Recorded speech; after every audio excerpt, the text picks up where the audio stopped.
მოგესალმებით, დიდი მადლობა ჩართვისთვის.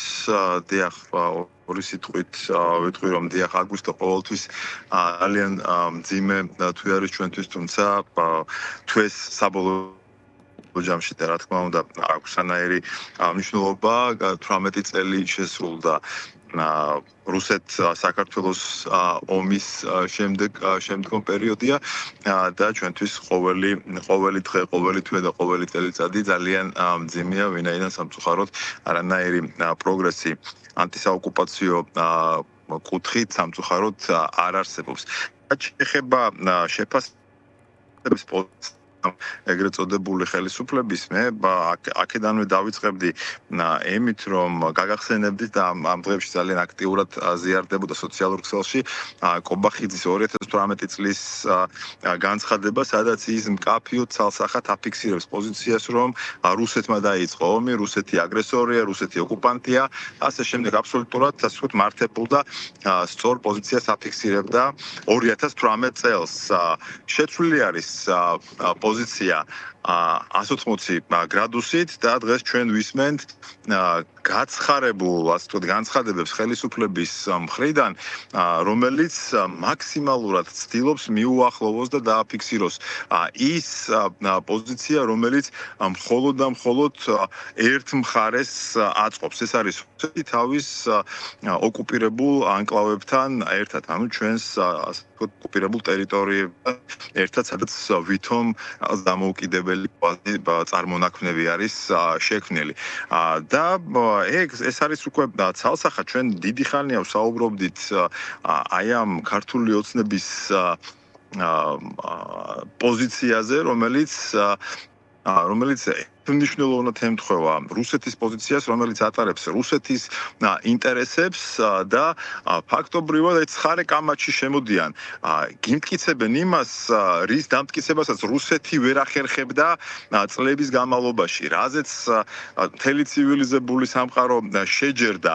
ომის დაწყების თარიღზე არის შეჯერებული მთელი ასე ვთქვათ, ჩვენი მხარდამჭერი ცივილიზებული სამყარო 7 აგვისტოზე არის შეჯერებული, იმაზე არის შეჯერებული და ყველა დარწმუნდა იმაში, რომ რუსეთმა დაიწყო ეს ომი. შეგახსენებთ, რომ მთელი ივლისი 2008 წლის ივლისი, აგვისტოს დასაწყისი ჩვენი სოფლები იბომბებოდა უმოწყალოდ. იხოცებოდნენ და კლავდნენ ჩვენს ძალოვანი სტრუქტურების წარმომადგენლებს. პოლიციელები იღუპებოდნენ, ჯარისკაცები, მოქალაქეები, ხდებოდა სახლების დაბომბვა. ეს ხომ ყველაფერი ასე ვთქვათ, დამტკიცებულია.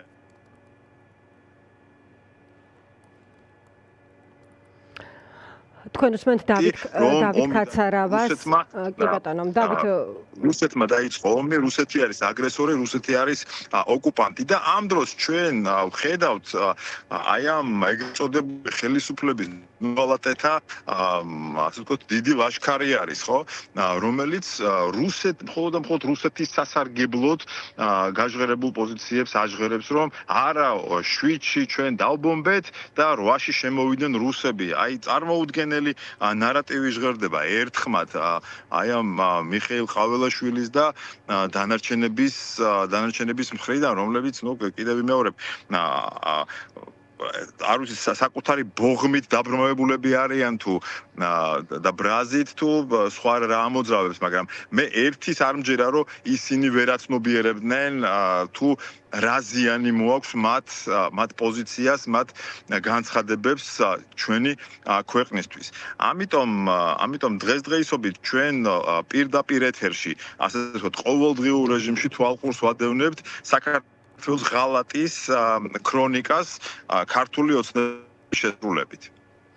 დავით, მე ვახსენე დღეს რამდენიმე გამოხმაურება, რომელიც იყო შინდისში კონკრეტულად, მათ შორის იყვნენ იქ ყოფილი ძალოვანების ნაწილი, იყო შეკრებილი სხვა პოლიტიკური ჯგუფიდან, იმედია რომ გვექნება მათთან გასაუბრების შესაძლებლობა და იყო ხაზგასმული, რომ ისტორიის გადაწერა არის დაუშვებელი და ასევე იყო აი თითქოს მარტივი ჭეშმარიტება, ხო, რომ აი ეს გადაწერა ისტორიის, რომ ჩვენი სახელმწიფო ჩვეუბრიობის განადგურება სწორედ მტრის ინტერესშია და აი მუდმივად არის საჭირო ამაზე აქცენტის კეთება.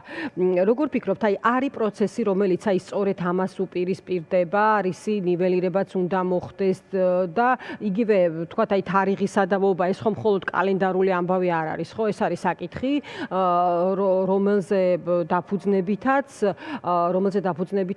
ჩვენ ძალიან ასე ვთქვათ შესაძლოა ამაზე ანალიტიკოსები ლაპარაკობენ, რომ რაღაც გარკვეული საკითხების რევიზია ვნახოთ. ანუ რამდენად არის ეს საკითხი საგანგაშო და რა ტიპის რეაქცია უნდა ჰქონდეს ამ ყველაფერს საზოგადოების მხრიდან, სწორედ ამაში მდგომარეობს ჩემი კითხვა. იცით რაშია ერთადერთი სასარგებლოთაც ხდება ისტორიის გადაწერა, ეს არის რუსეთი და ამას აკეთებს ქართული ოცნება. კამათი იმაზე 7 აგვისტოს დაიწყო თუ 8 აგვისტოს ომი, როგორც სწორად აღნიშნეთ, არ არის ეს მხოლოდ კალენდარული დღე, აქ არის პრინციპული მნიშვნელობა აქვს თარიღს, ვინაიდან ამ თარიღს უკავშირდება რუსეთის აგრესია და ყველა ის ქმედება, ის აგრესია და ის ასე ვთქვათ ინტერვენცია, რომელიც უკვე ხორციელდებოდა ნაბიჯ ივლისიდან მოყოლებული 2008 წლის ივლისიდან მოყოლებული 7 აგვისტოს ჩათვლით, რამაც უკვე შემდგომში ფართომასშტაბიანი შემოჭრა გამოიწვია. რუსეთის რაზეც უკვე შემდგომ უპასუხა საქართველომ. ამიტომ რუსეთი დღეს ქართული ოცნების სახით გველაპარაკება, იმიტომ რომ ეს უკვე აღარ არის პრორუსული მთავრობა, ეს არის მთავრობა, რომელიც ცალსახად ემსახურება რუსულ ინტერესებს და დღეს რუსული რუპორი არის კობახიძე, ყაველაშვილი, პაპუაშვილი და ასე შემდეგ. ესენი აჟღერებენ რუსულ ნარატივს, რუსულ პოზიციას და ძალიან სახიფათო სტადიაზე ვართ ჩვენ. მაშინ როდესაც გაგახსენებთ რამდენიმე დღის წინ, ასე ვთქვათ, ოსებმაც გამოაგორეს თავისი დასკვნა იმასთან დაკავშირებით, რომ აი ნახეთო, აღიარესო უკვე ის რომ საქართველოს დაიწყო ომიო და სააკაშვილს რო აბრალებენო დაწყებასო ეგრე არ არისო რა. სააკაშვილიო მაშინ პრეზიდენტი იყო და მაშინ ქვეყანამ დაიწყო და ქვეყნის პასუხისგებლობა არისო. ანუ ყველაფერი აი ამ კი ბატონო, დავით კაცარავა საუბრობდა დღის ამბების პირდაპირ ეთერში, როგორც ხედავთ, კავშირი არ არის იდეალური, მისი შეფასება გასაგებია იმ სურათის და იმ გზავნილების გათვალისწინებით, რომელიც ჩვენ გვაქვს ომის წლისთავთან დაკავშირებით და